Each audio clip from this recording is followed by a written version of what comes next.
자, 반갑습니다. 바이블 스터디 오늘도 우리가 정해진 내용대로 계속 강의를 이어나가도록 하겠습니다. 아직까지 우리 기술적인 부분이 아직도 완벽하게 다 세팅이 되지 못해서 계속적으로 수정을 하는데 수월하게 되지 않아서 조금 불편한 부분이 있을 수도 있습니다. 자, 기도하고 시작하도록 하겠습니다. 하나님 아버지, 오늘 우리가 바이블 스터디로 온라인으로 강의를 진행하게 됩니다. 진행하는 모든 시간 말씀들이 강의를 수강하는 모든 우리 성도님들의 마음에 진리로 잘 잡히게 도와주시고 하나님의 말씀에 따라 바르게 생각하고 바르게 행동하는 우리 성도들이 되도록 주님이 인도해 주옵소서. 예수님의 이름으로 기도합니다. 아멘. 자, 그러면 오늘 우리 기독교 기본 교리 22쪽에서 계속 이어나가도록 하겠습니다. 우리가 지난 시간에 성경에 대한 부분들을 다룰 때에 성경의 계시성하고 다룬 적이 있는데요. 성경이 정말 하나님의 말씀이냐라고 얘기할 때 첫 번째가 성경 자체적, 성경 내적 증거도 있었고, 두 번째는 성경의 외적인 요소도 살펴봤죠. 누가 기록했고 몇 년 동안 기록했고 했던 외적 증거. 그래서 여기 보면 성경이 기록되는 게 1400에서 1600인데 가운데 잡아서 약 1500년 정도의 기간을 두고 40명의 저자들이 각 시대에서 각자의 자리에서 다양하게 협의 없이, 사전 협의 없이 하나님 앞에 감동을 받아 성경을 기록했는데, 이 성경을 다 한 대로 모아놓고 보니까 이거는 사람이 이렇게 낼 수 없는 너무나 완벽한 부분이겠죠. 그래서 이 부분에서 우리가 아주 놀랬던 부분이 바로 통일성이었습니다. 성경의 통일성, 마치 한 사람이 써내려간 것 같은 그런 부분이었습니다. 그리고 세 번째, 성경이 하나님의 말씀이다. 물을 한 잔만 좀 떠주세요. 물을, 예. 말씀이다라고 생각할 때는 그 앞에 있는 물. 그거.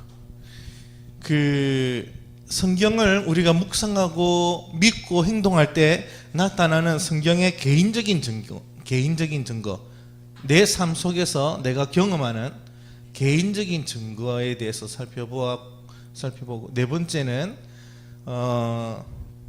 예수님께서 성경을 뭐라고 하시는지 예수님의 증거, 이렇게 해서 네 가지로 살펴보면서 성경이 하나님의 말씀이다 하는 것을 우리가 한번 살펴보려고 했죠. 그래서 지난 시간에는 이 두 개 했는지 세 번째까지는 모르겠습니다. 여러분 22쪽에 세 번째에서 개인적인 증거를 살펴볼게요. 성경의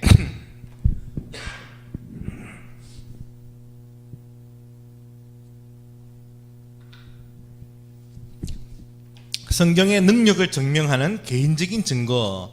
성경은 베스트셀러다. 세계적인 베스트셀러다.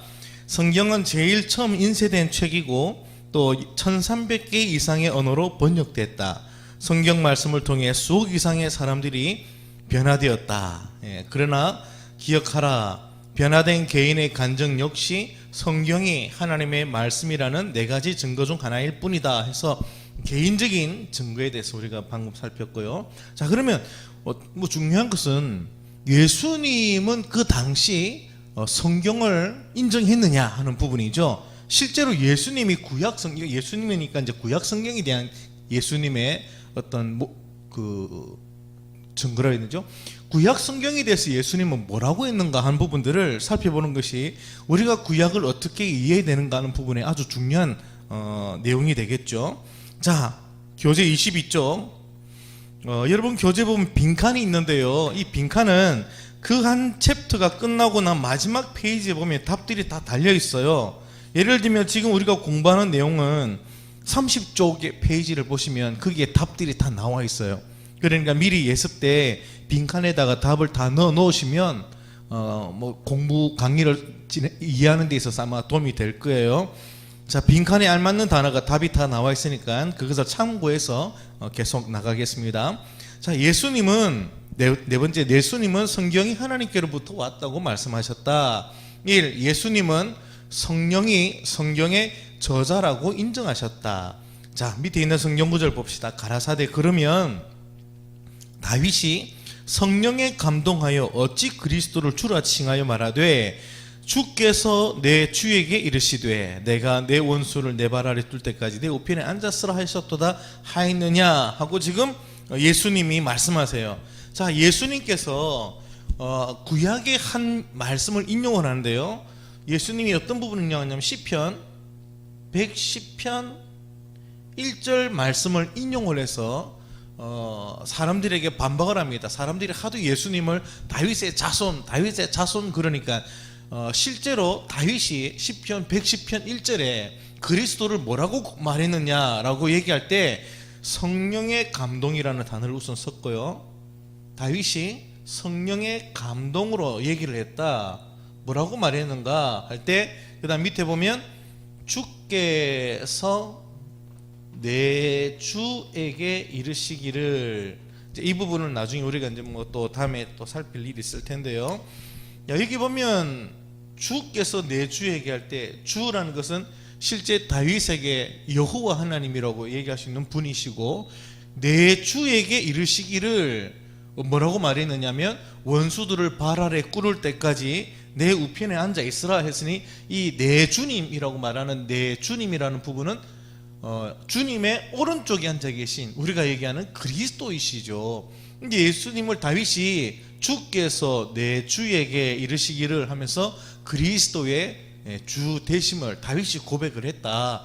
그래서 어떻게 다윗의 자손이 될 수 있냐, 다윗이 주님이라고 말했는데 라고 반박을 하시는 부분이에요.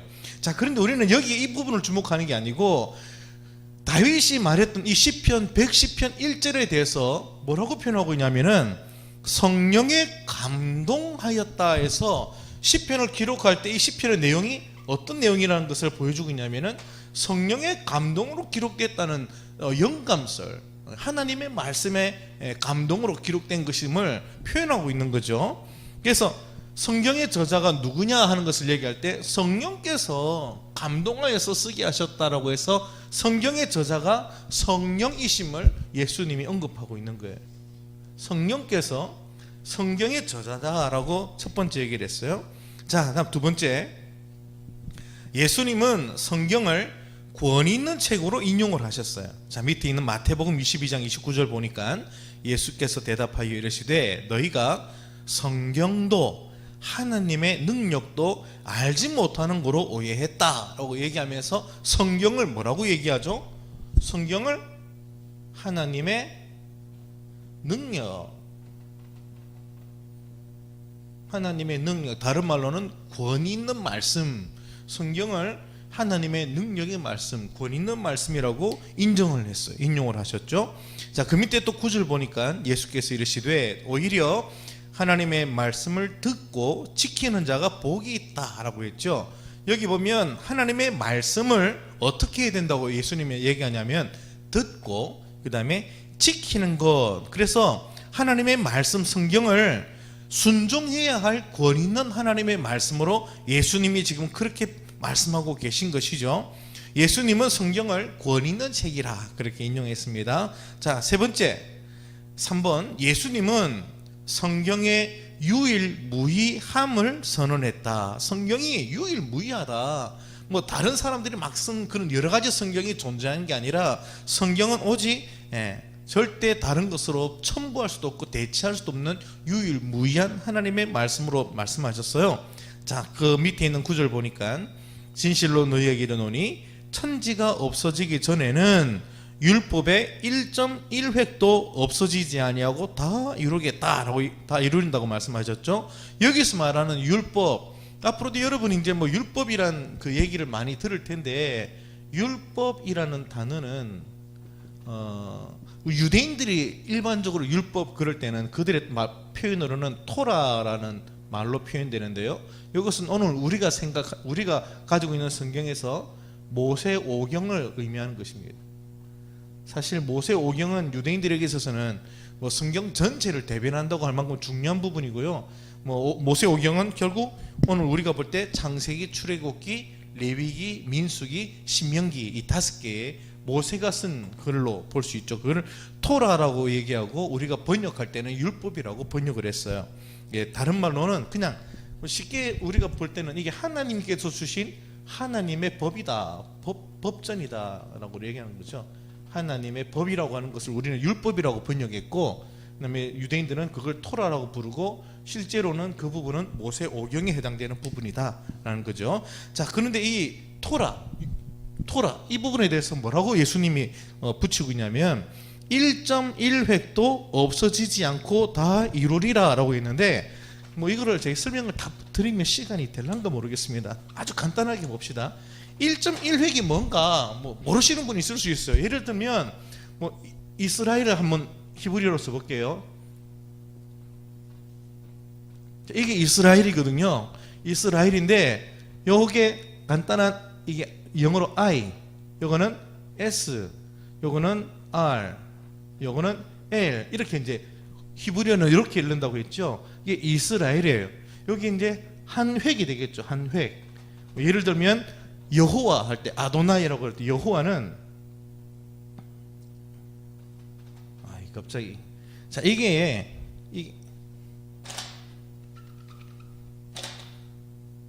이제 아도나이 여호와라는 부분인데요. 여호와인데 요게 한 획이죠. 그래서 요렇게 하나 이렇게 될 수 있어요. 근데 어떤 히브리어 단어들은 이렇게 딱 되어 있는 부분도 있고, 아니면 요 위에 점 하나 딱 찍는 것도 있어요. 이러면 완전히 단어가 달라져요. 이게 오라는 단어로 발음되는데요. 영어로 오죠. 오. 점 하나로 찍으면 오가 되는 거예요. 그러니까 뭐 단어가 다 바뀔 수 있어요. 점 하나, 획 하나 끊는 게 달라져요. 이렇게 해서 쭉 내려가면 영어로 R이 되는데요. 여기 획이 하나 딱 꺼지면 H가 돼요. 이렇게 한 획에 따라 단어가 완전히 바뀌기 때문에 1.1획이라도 바뀌면 내용 자체가 바뀐다는 거죠. 그래서 변경될 수 없다는 것을 1.1획으로 설명을 하세요. 그러니까 예수님께서는 성경에 있는 이 모든 말씀은 절대로 변하거나 뭐 다른 걸로 약간씩 섞일 수도 없고 1점이나 1획도 없어지지 않고 다 이루어진다라는 성경의 유일무이함을 성경했죠. 자, 그 다음 밑에 보니까 성경은 패하지 못한다. 예, 그렇게 얘기하시죠. 그 다음에 보니까 하나님의 말씀을 받은 사람들을 신이라 하셨거든 이라고 요한복음에 예수님이 말씀하셨는데요. 이 하나님의 말씀을 받았다는 것은 재판자, 하나님의 말씀을 가지고 사람들을 재판하는 그 당시 재판장을 얘기하는데, 시편 그 82편 6절에 있는 그 구절을 인용을 한 거예요. 거기 보면 그 하나님의 말씀을 가지고 사람들을 재판하는 재판장들을 이 시편 82편 6절은 뭐라고 표현하냐면 신이라고 그렇게 표현을 해요. 하나님을 대리한 자처럼 해서 그냥 표현상 신이라고 했거든 이라고 얘기를 하는 거죠. 그래서 성경은 피할 수 없다라는 단어를 덧붙이면서 왜 나를 신이라 하나님의 아들로 하는 것으로 너희들이 왜 이렇게 막 불뚝하면서 반박하냐 하고 예수님이 말씀하는 내용 중이었어요. 거기 우리가 주목할 것은 성경은 패하지 못하나니라는 예수님의 성경에 대한 견해죠. 4번, 예수님은 성경을 하나님의 말씀으로 부르셨다. 우리가 지금까지 계속 그 단어를 살폈죠. 너희가 전한 전통, 장로들의 유전인데요, 그것으로 하나님의 말씀을 폐하며 왜 이 같은 일을 많이 행하느냐 하고 야단치시는데, 성경을 뭐라고 얘기하냐면은 하나님의 말씀이라고 얘기하죠. 성경을 폐할 수 없다, 하나님의 말씀을 폐할 수 없다, 이렇게 주님이 말씀하셨어요. 자, 5번, 예수님은 성경의 인물과 지명들을 실제로 믿고 계셨어요. 아주 중요한 내용이죠. 예수님께서 실제로 성경에 누가 나오냐면 선지자들의 이름이 나오죠. 선지자들의 존재를 예수님은 실제 존재하셨던 분으로 믿고 계셨어요. 그게 마태복음 22장 40절, 24장 15절. 또 노아 홍수를 얘기할 때도 노아의 존재를 실제로 예수님은 실제 사건으로 언급을 하고 계세요. 누가복음 17장 26절에서. 또 거기다가 세 번째 보면 마태복음 19장 4절에 보면 예수님은 아담, 하와, 뭐 최초의 사람, 아주 고대 이야기들 아닙니까? 다 노아도 그렇고 뭐 눈으로 볼 수 없는 아주 고대 때 이야기지만 주님은 이 아담과 하와도 실제로 세상에 존재했던 인물로 표현하고 있죠. 거기다가 뭐 소돔과 고모라는 성경 지명을 얘기하면서 소돔과 고모라 실제로 존재했던 도시의 이름으로 주님이 말씀해요. 그 다음에 마지막에 보면 뭐 요나까지 물고기 뱃속에 3일 동안 들어가 있다가 나중에 아수르의 수도 니느웨에 말씀을 전했던 요나 선지자까지도 주님은 실제 존재했던 사람의 이름과 지명으로 언급을 하고 계세요. 그런데 뭐 예를 들어서 뭐 소돔과 고모라 거기다가 노아 이런 분들은 사실 예수님께서 말씀을 했지만 최근까지 고고하게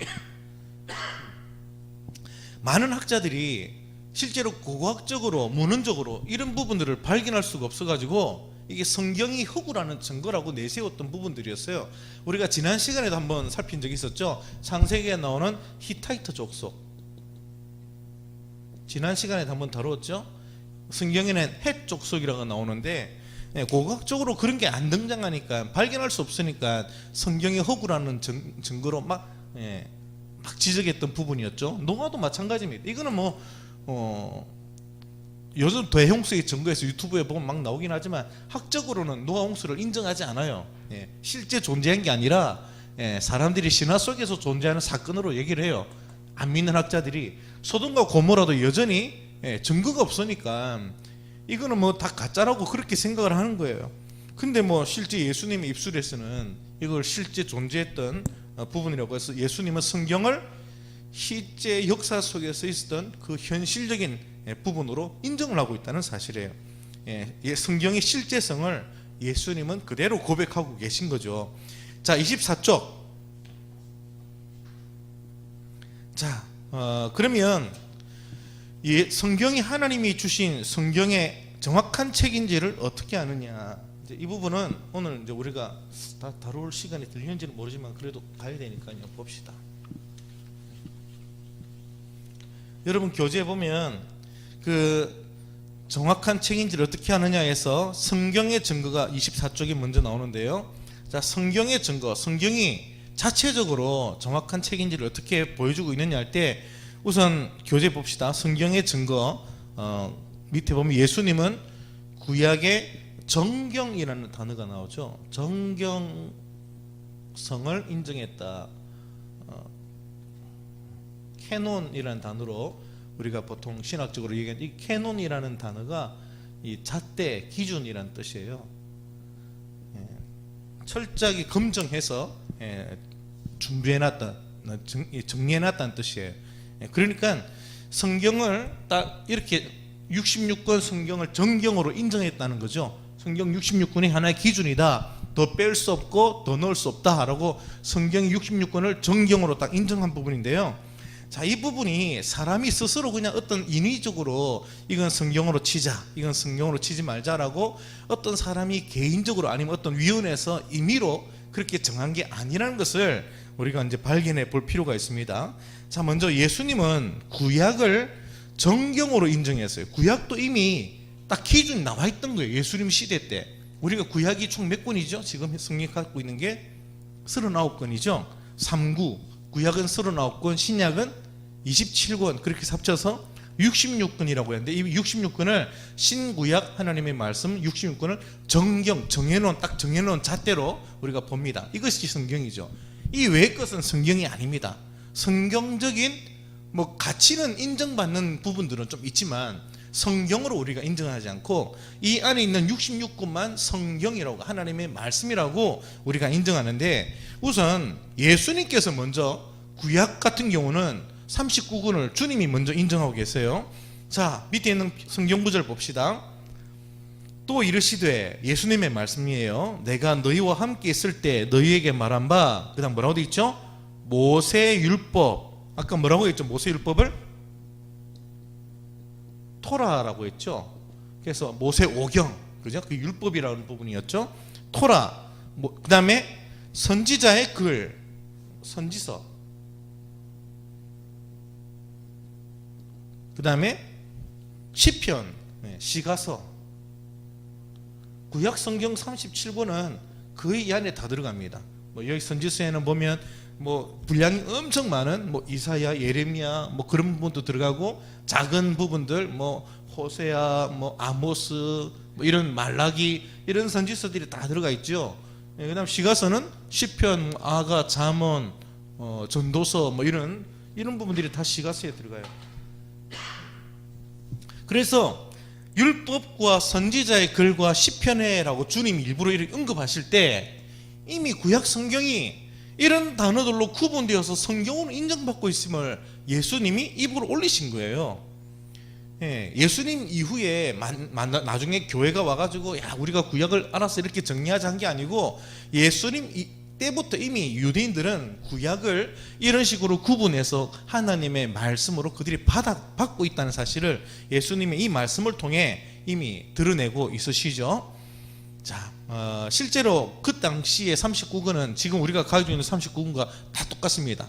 순서는 조금씩, 이 책의 순서는 약간의 다른 부분이 좀 있을 수는 있지만 실제로 그 39권과 오늘 우리가 가지고 있는 39권의 목록은 똑같아요. 구약은 같습니다. 두 번째, 예수님뿐만 아니라 베드로도 신약의 정경 일부분을 인정하고 있다는 부분이죠. 자, 베드로서 3장 16절을 보니까 그 모든 편지에도 이런 일을 관하여 말하였으되 그 중에 알기 어려운 것이 들어있다 하면서 계속 보면 다른 성경과 같이 그것도 억지로 풀다가 스스로 멸망에 이른다라는 말씀을 해요.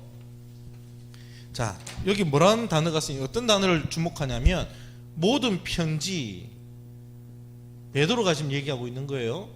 베드로가 언급하는 이 모든 편지들 중에 거의 대다수는 누구의 편지냐면은 바울의 편지예요. 바울 서신이에요. 바울 서신이 우리의 신약에 13개가 있죠. 13개 서신이 있죠. 로마서, 고린도, 전후서, 갈라디아서 뭐 이런 이 바울 서신들, 그것을 언급할 때 편지라고 이제 서신이라고 이제 얘기를 한 거예요. 모든 편지에 이르기를 하고 이제 말하는데 억지로 풀면 안 된다. 어떤 사람들이 억지로 풀다가 망했는데 다른 성경과 같이라고 얘기를 해요. 다른 성경과 같이라고 해서 이 모든 편지 바울 서신을 어디 범주 속에 집어넣고 있죠? 성경의 범주와 견주어서 얘기를 하고 있어요. 다른 성경도 억지로 풀면 안 되지 않느냐, 하나님의 말씀이니까 신중하게 풀어야 되는데 바울 서신도 다른 성경과 같이 이것도 하나의 성경으로 벌써 이미 그 당시에 인정되고 있다는 것을 베드로가 언급하고 있는 거예요. 자, 그 다음에 바울에게도 한번 봅시다. 바울도 성경 구절을 인정하는데요, 구약과 신약의 동일한 영감을 인정하고 있습니다. 디모데전서 5장 18절에 보니까 성경에 일러서되 곡식을 밟아 떠는 소의 입에 망을 씌우지 말라 하였고. 자, 이제 베드로는 어떻게 얘기하고, 바울은 어떻게 얘기하는지를 보냐면 곡식을 밟아 떠는 소의 입에 망을 씌우지 말라라는 이 말씀을 먼저 하나 인용했죠.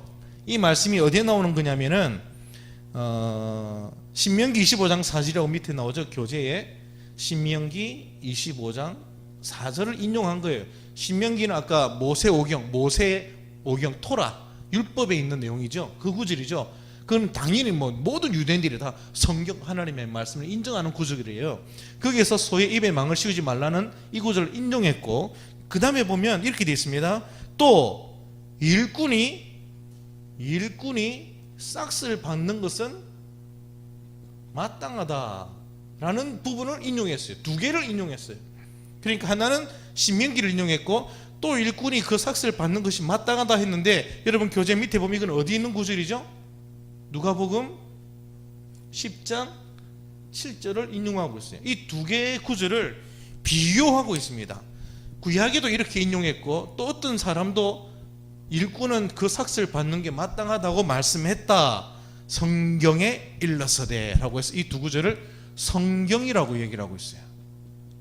근데 우리가 주목할 부분은 구약이 아까 다 얘기한 그대로 하나님의 말씀 성경으로 유대인들이 다 인정하고 있댔잖아요. 근데 이 부분이 어디에 나오는 거냐면 누가복음에 나오는 거예요. 근데 지금 이 구절이 몇 구절 어디냐면 디모데전서라고 있죠. 지금 이 말씀을 하고 있는 내용이 어디에 나오냐면 바울이 디모데에게 보낸 디모데전서예요. 디모데전서의 내용 속에 있는 말씀인데 제가 답을 얘기하면 디모데 전서는 AD 60년에 기록했다고 우리가 얘기를 해요. AD 63년에 63 바울의 이제 거의 네로 황제 때 죽임을 당한 직전에 그렇게 이제 이렇게 기록했다고 우리가 연대를 봐요. 근데 누가복음이 언제 만들어졌냐면은 정확하게 우리가 모르지만 어쨌든 학자들이 연구에 따르면 60년이에요. 60년에 누가복음이 기록됐고 디모데전서는 63년에 기록되어서 불과 차이가 3년밖에 나지 않아요. 그러니까 누가복음에 나온 지 3년 만에 바울은 이 누가복음을 어디에 견주에 쓰고 집어넣고 있는 거죠 지금? 성경이라는 병주에다가 집어넣고 있는 거예요. 이 두 구절 모두 성경에 이르기를 하고 이제 얘기하고 있는 거죠. 그러니까 이미 누가복음조차 신약조차도 그 당시 모든 그리스도인들에게 누가복음도 성경으로 벌써 인정되고 있다는 것을 보여주고 있죠. 자, 그래서 이렇게 어떤 부분들은 성경으로 인정을 하고 있고 누가복음 같은 경우는 벌써 나오자마자 벌써 성경으로 인정하고 있고 어떤 것은 지금도 우리가 성경을 인정하지 않거든요. 그런 이단성도 보이고 믿을 수 없고 그런 여러 가지 기준에 따라 문서는 발견되지만 문헌은 보이지만 성경으로 인정은 안 해요. 왜 어떤 것은 성경으로 인정하고 왜 인정하지 않느냐, 이 기준이 도대체 뭐냐 해서 우리가 아까 첫 번째 다뤘던 잣대 캐논이라는 것에 대한 생각을 하게 되죠. 어떤 잣대에 따라 구약을 정했고 어떤 잣대에 따라 신약을 정했냐라는 부분이 이제 오늘 지금 25쪽에서 우리가 살필 거예요. 자, 교회의 역사에서 신약 성경이 66권으로 이제 딱 이렇게 고정을 하던 그런 종교회가 있습니다. 우선 한번 교재를 쭉 그냥 넘어가 봅시다. 30분이네요. 자, 그럼 오늘은 여기까지 해야 되겠습니다. 자, 이건 다음 시간에 우리가 캐논에 대해서 다음 시간 다루고, 오늘은 이미 성경은 어떤 기준에 따라서 성경으로 인정받는 부분도 있고 그 당시 때에 이미 성경으로 인정받지 못하는 부분도 있었다. 그러나 성경으로 인정받는 부분에 대해서는 우리가 하나님의 말씀이라고 얘기를 하고 있고, 우리도 그런 여러 가지 부분에 따라 말씀을 기록했으니 이 말씀은 우리가 하나님의 말씀으로 받아들이면서 오늘 우리가 읽고 순종해야 될 주님의 법으로 우리는 받습니다. 우리도 성경을 그런 식으로 항상 묵상하고 또 우리의 삶에 적용할 수 있기를 축복합니다. 기도할게요. 하나님 아버지, 감사합니다. 짧은 시간 성경의 계시성을 살펴보고 있습니다. 우리가 성경을 대할 때마다 참으로 성경이 얼마나 놀라운 그런 과정을 통해서 우리의 손에 들려졌는지를 계속 생각해 보면서 감사와 또 감격으로 하나님의 말씀을 대하는 우리 모두가 되게 해 주옵소서. 예수님의 이름으로 기도합니다. 아멘.